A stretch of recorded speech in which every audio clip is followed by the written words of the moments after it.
my dear sisters and brothers. Batiin niyo ang mga katabi niyo ng good morning. And good morning too to all those who are following us online, wherever you are. My dear brothers and sisters, as I said at the beginning of the Mass today, we are on the third Sunday of Lent. But today also is International Women's Day. March 8 is International Women's Day. And in the Philippines, this month of March is National Women's Day. Kaya nga po, yung lahat ng mga babae na nasa loob ng katedral, may I request you to please stand up. Yung mga kababaihan, yung babae lang, hindi yung feeling women. Okay, so, dami nyo No, palakpakan natin ang ating mga kababaihan. Happy International Women's Day.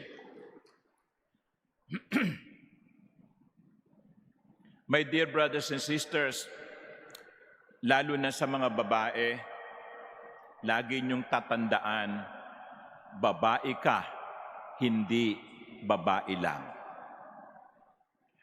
Unfortunately, in the past several days, a congressman, a lawyer, and lately a senator said something that many consider to be disrespectful to women.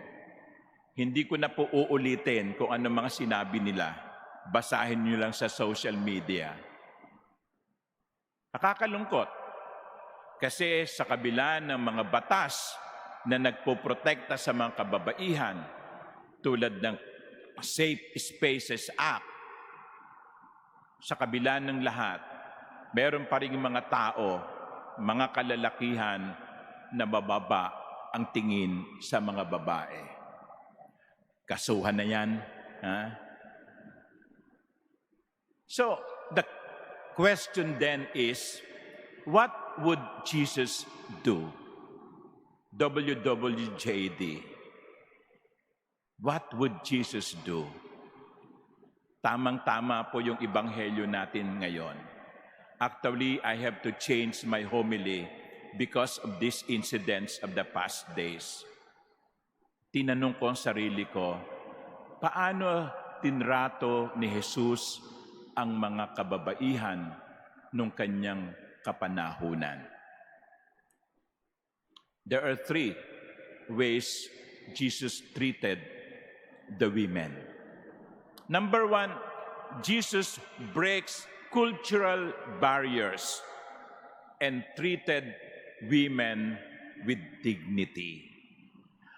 Alam niyo, nung panahon ni Jesus, hindi karaniwan na makipag-usap ang mga Hudyo sa kababaihan, sa babae, in public.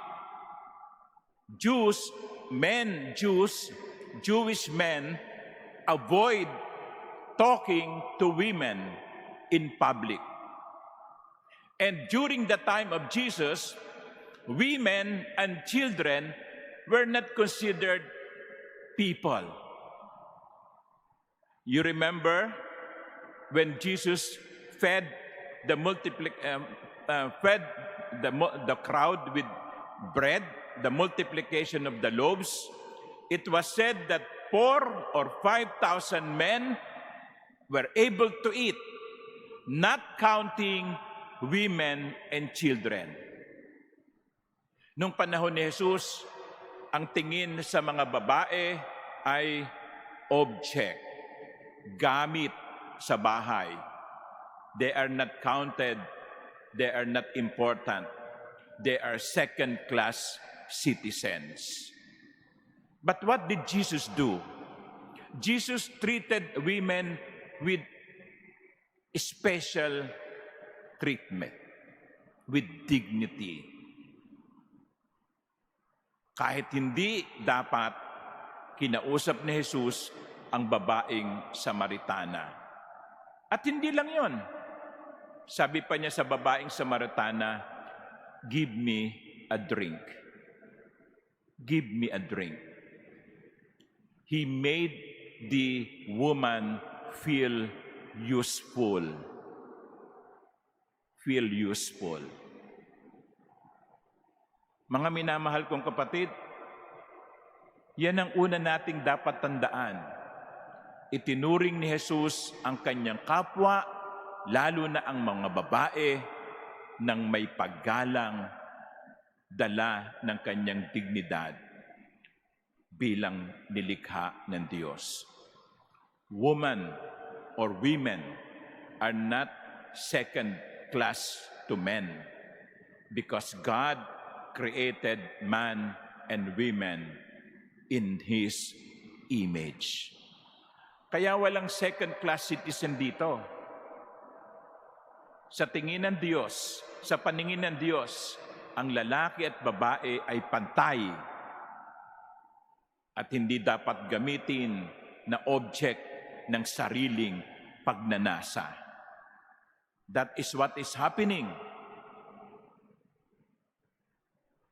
Sometimes we look at each other as objects to be used. So, yun ang una. Jesus breaks cultural barriers. He spoke with women. He spoke with a woman. In fact, isipin niyo, ang mga alagad ni Jesus, ang mga sumunod kay Jesus, ay hindi lamang mga kalalakihan. Meron ding mga alagad si Jesus na babae. At katunayan, kanino unang-unang nagpakita si Jesus matapos na siya'y muling mabuhay? Kanino? Hindi kay Pedro, hindi kay Juan, hindi kay Tomas, kay Maria Magdalena. Kay Maria Magdalena, unang nagpakita si Jesus matapos na siya'y muling nabuhay. Jesus gives a special place to women. I hope we too will be like Jesus. The second is Jesus sees the person, not the label. Jesus sees the person, not the label. You know, this woman, the Samaritan woman, has several labels. She was a Samaritan. Sa tingin ng mga Hudyo, kaaway. Yung mga Hudyo at mga Samaritano, hindi nag-uusap yan. Nag-iiwasan. Pero inalis ni Jesus yung label na yon. Sa kanya, lahat pantay-pantay. She was a Samaritan. She was a woman. Kagaya nga ng sabi ko kanina, hindi nakikipag-usap ang mga Hudyo sa mga babae in public. Jesus ignored that label.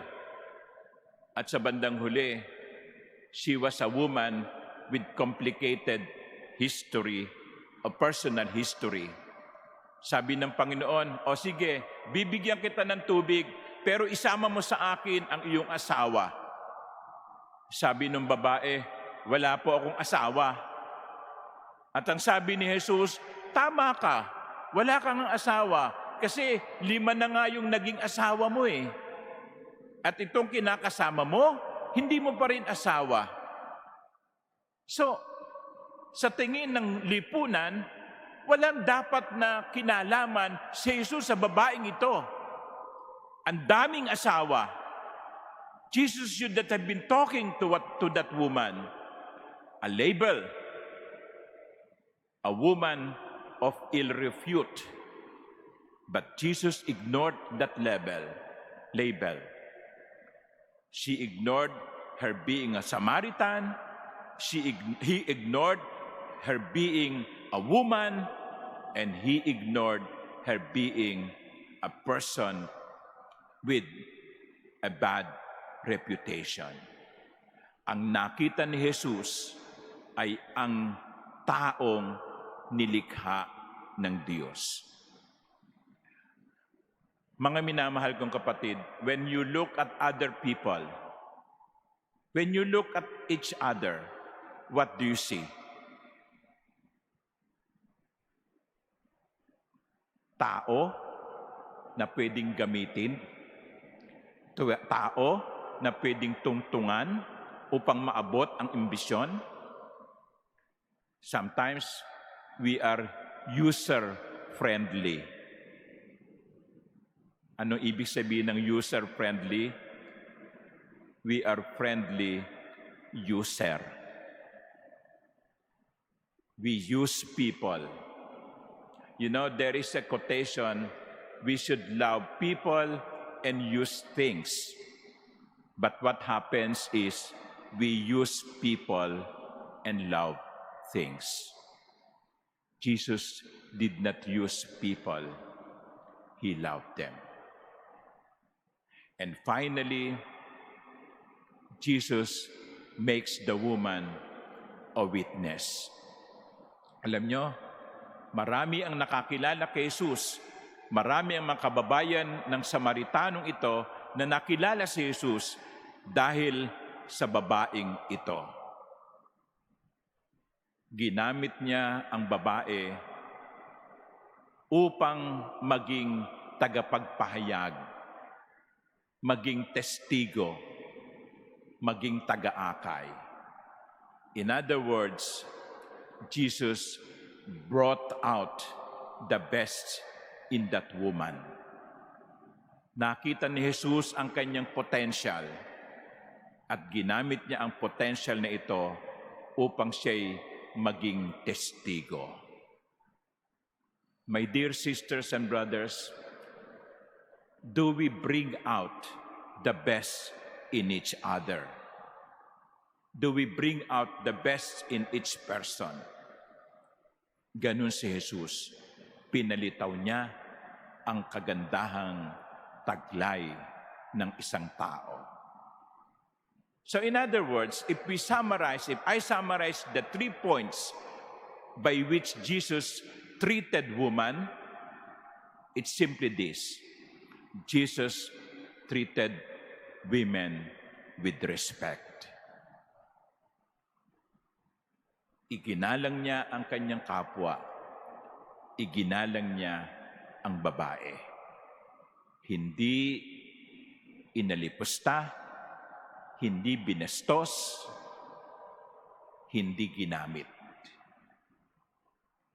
Mga minamahal kong kapatid, sana po sa pamamagitan ng halimbawa ni Jesus, unti-unti nating bawasan ang mababang pagtingin natin sa ating kapwa, lalo na sa mga kababaihan. Lagi nating itatanong, what would Jesus do? When confronted with the situation, what would Jesus do? Jesus respected the dignity of women.